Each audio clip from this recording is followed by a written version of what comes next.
اس دن بندیا ٹوٹ جاسی تیری آکڑ تے مغروری، جس دن آکھیا اے پاک محمد اے نئی امت میری۔ ایک مرتبہ حضرت عثمان غنی رضی اللہ تعالیٰ عنہ قبرستان کے اندر گئے، تو جب آپ قبرستان کے اندر گئے نا تو وہاں پر آپ زاروں کی طرح آپ نے رونا شروع کر دیا۔ راوی لکھتا ہے کہ حضرت عثمان غنی اتنا روئے کہ آپ کی داڑھی مبارک گلی ہو گئی اور آنسوؤں سے آپ کی داڑھی مبارک تر ہو گئی۔ صحابہ نے پوچھا حضور آپ اتنا کیوں روتے ہیں؟ تو حضرت عثمان غنی نے فرمایا کہ میں جنت کا بھی تذکرہ کرتا ہوں اپنے خطبات کے اندر، جہنم کا بھی تذکرہ کرتا ہوں، لیکن میں اتنا نہیں رویا۔ لیکن قبرستان کے اندر میں اس وجہ سے آ کر اتنا روتا ہوں کہ یہ آخرت کی منزلوں میں سے سب سے پہلی منزل یہی ہے اور سب سے مشکل منزل بھی یہی ہے۔ جو بندہ اس منزل سے کامیاب ہو گیا وہ آگے بھی کامیاب ہو جاتا ہے۔ آج ہم محل، کوٹھیاں، بنگلے تو بنائے ہوئے ہیں، لیکن ہمارا اللہ کے ساتھ رابطہ منقطع ہو گیا ہے۔ ہمارے دلوں کے اندر اللہ کی یاد نہیں آتی، ہمارے دلوں کے اندر اللہ کا خوف نہیں رہ گیا۔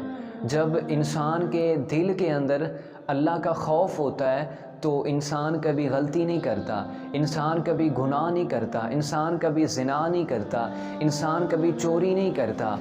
اگر میں آپ کو ایک چھوٹی سی مثال دوں، ایک بچہ ہو جو امتحان دے رہا ہو، تو جب وہ امتحان دے رہا ہوتا ہے تو ایک نگران یا ایک ٹیچر اس کی جو لائنیں ہوتی ہیں بچوں کی بنی ہوئی، اس کے اندر چل پھر رہا ہوتا ہے، دیکھ رہا ہوتا ہے۔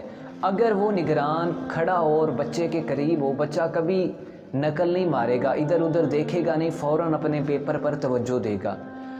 تو ہمیں تو کسی بندے کا، کسی چودھری کا، کسی وڈیرے کا، ایم پی ایم این اے کا خوف ہوتا ہے تو ہم بڑی تمیز کے ساتھ اس کے ڈیرے، اس کے گھر پر جاتے ہیں۔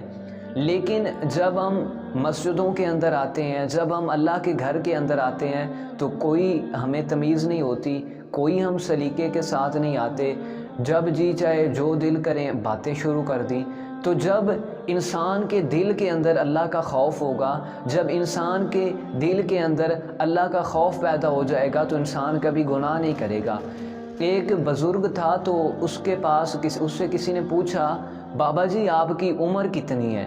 تو اس نے کہا جی میری عمر 15 سال ہے۔ تو پوچھنے والے نے کہا بابا جی تسی تے وڈیرے ہو گئے ہو، ٹر تواڈے تو ہوندا نہیں تے تسی کہندے ہو کہ میری عمر 15 سال ہے۔ تو اس بزرگ نے کہا کہ بیٹا میں نے ساری زندگی گناہ کرتا رہا، وہ تو میری عمر کسی کام کی نہیں ہے، مجھے 15 سال ہو گئے ہیں رب کی چوکھٹ پر سر جھکاتے ہوئے، تو میرے نزدیک وہی زندگی ہے جو اللہ کی بارگاہ کے اندر، اللہ کی چوکھٹ کے اندر گزر جائے۔